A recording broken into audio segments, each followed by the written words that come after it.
Hello, may buntag pangga. Mauni ang ganap yearly on how we celebrate our fiesta diri sa isla sa Moamboc. Si Senyor San Roque ang among patron diri onya, and every August 25th in the morning na mahitabo nga misa o bunyag. Daghan ang mga bata ang nabunyagan diri nga kapilya pangga, and I'm proud to say nga I'm one of them. Okay, so pagkahuman sa seremonya sa bunyag, kasagaran sa mga ginikanan sa mga bata nga gibunyagan, magpalityon jud na sila. Kay nakasanayan naman namo diri sa isla nga pagkahuman sa bunyag, diretso na ang mga maninoy o mga maninay didto sa balay aron maniudto. I would say 60% sa households diri sa isla sa Moamboc maglitsyon jud na sila. Ang uban gani sa usa ka balay is duha ka buok ang ilang litsyonon kay daghan kaayog mga bisita. Na ay gilitsyo, na pa jud og taguro, na pay manok, pansit, balensyana or sa pangaputahe, basta og mamista ka diri sa among isla o di jud ka magutman. Basta dili lang mauwaw kay walay nabusog anang kauwaw, di ba? Nya kani nga ako mga napakita ninyo nga mga litsyon nga gituyok-tuyok pa nga maura niya nga atong naabdan. Kay ang uban naluto na dayon og napakaon na nila sa ilang mga bisita. Nindot kayo niya mong fiesta diri kay mauni ang time nga magkapundok ang tibuok pamilya, ang mga lagyo nga family members ila jud kahinan og pila ka adlaw or a week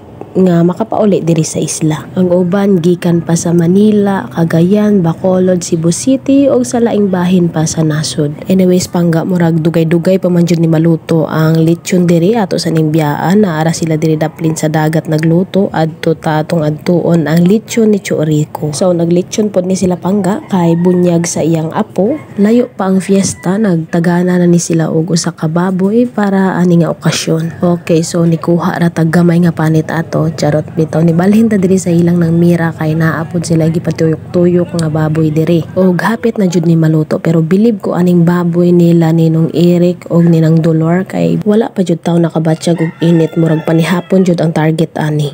Sa among balay, ang among gi-prepare is kaning manok.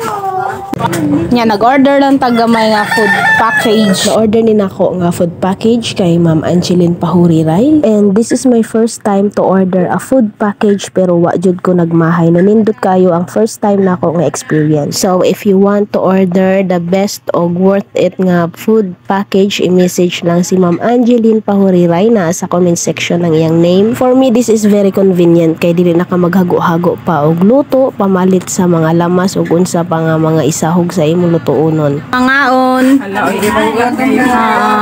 Ipanggutom na sila. Si Jade. Ang atong manok dire nga naigikabisihan sa atong sir. Dili ka matungan pa. Lami siya. Lami ang ilang food package, worth it. Oo, lami. Okay, girl? Lami, girl? Pag human amog pangaon pangga, nag-relax sa mi kadali, then nag-ready na kay magtan-aw mi sa Moamboc Got Talent. Sayang kaayo kay wala ta naka-video kay gisapot ang atong cellphone. Pagkahuman sa Moamboc Got Talent, position dayon unya pagkagabi disco dayon.